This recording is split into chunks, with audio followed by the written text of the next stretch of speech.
Kaya nabayar again. Hello, hello! Out again. Kailangan lang namin ngayon sa araw na ito, ipapacheck namin yung titulo ng bahay na bibili namin kung wala bang sabit. Kailangan be wise ka din kung bibili ka ng bahay dito para makasigurado ka, kasi baka mamaya nakasangla na or may malaking utang na sa tax or may sabit na yung bahay, iba pala yung may-ari. Kailangan ipacheck namin ngayon. So pupunta na naman kami doon sa Mexico, Philippines. Charot, hindi Mexico, sa ibang bansa ha. Baka akala nyo makarating na kami ng Mexico. Ayan yung aming always driver. Oy, bigyan nyo daw ng kindi si ano dyan. Ayan ang ating mga kindi. Ready na kami. Just one. Calm down. Masyadong ano ang ating driver, guys. Oh. Hyper pareha sila ni Sean. Ilan lang kayo? Ang pasir. Ayan, larga na daw, sabi dyan. Naiinip na to eh, kanina pa. Ang driver namin, nako, mabagal. Talagang ano, malulugi tayo. Ang traffic pa naman dito sa Pinas. Ano ba, ano na naman kaya tayong oras makarating doon at makauwi ng bahay. Kasi alam nyo naman sa Pinas, expected nyo na ang traffic is life. Right, my love? Yes, exactly. When I would have Exactly. petrol. Ah, yeah. Pera. Nanalo na naman tayo ng 1,000. Yahoo!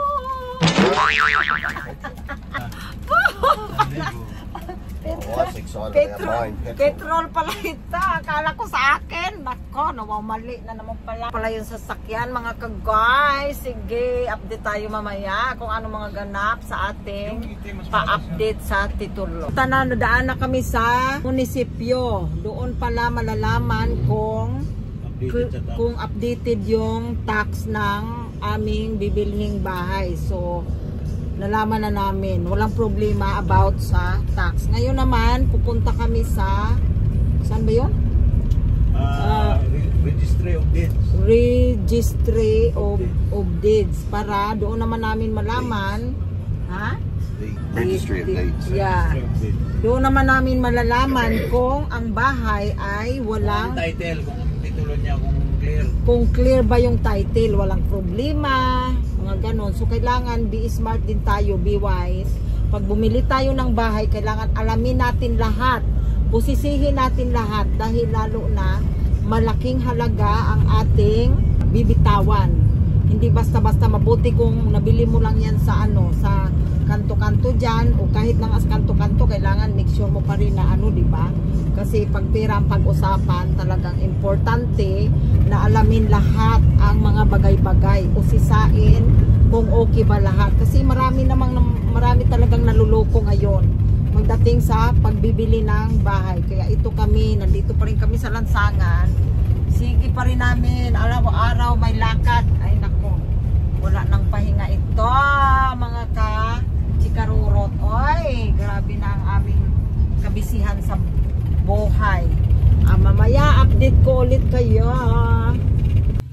Isang tao lang palang pwedeng pumasok doon. Yan, tiis muna kami dito maghintay sa mainit sakyan. Si Dudong lang ang pumasok dahil hindi pwedeng dubli-dubli. Ganyan dito ang proseso sa only in the Philippines, right?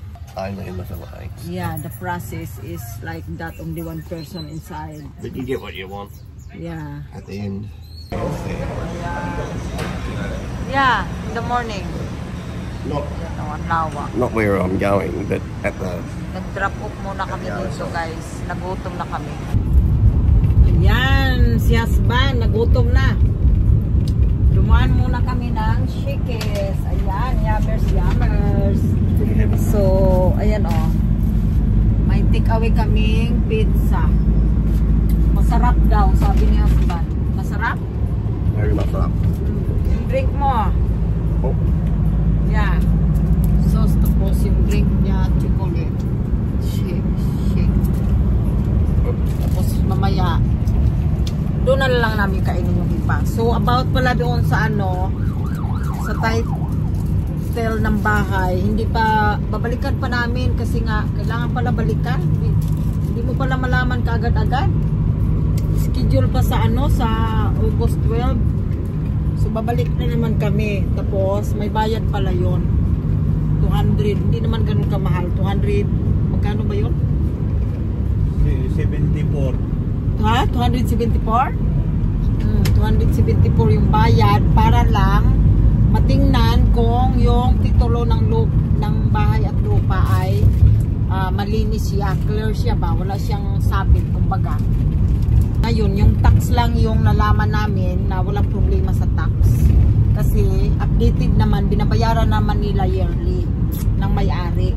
Ito na lang last naming ano, yung about doon sa titulo. Well, after that, wala nang problema. Ang hintayin na lang namin yung nasa Canada yung may-ari ng bahay. Bibinta na nila kasi may edad na yung asawa ng babae na may-ari. Yung medyo ano na daw, may sakit. Hindi na pinapauwi ng Canada government dito sa Pinas kasi hindi na yata kaya. Kaya nag-decide na lang siguro sila na ibenta yung kanilang property dito. So lucky, nahanap namin at saka inintroduce sa amin ng agent. Bali hindi yung bahay na yan ang nakita ko sa YouTube. Iba yung pinanood ko. Tapos nag-scene na lang siya ng bagong ano, siguro then yung agent parang sa tingin niya siguro mas maganda to kaysa doon sa gusto naming tingnan noong una. So ito na lang yung tinignan namin kasi nakita ko sa YouTube channel niya nung agent. Ang ganda-ganda talaga at saka malawak yung garden. So ayan si husband, kakain na. So anyway guys, yan lang muna ang ating video for today. Thank you for Watching. Baboy.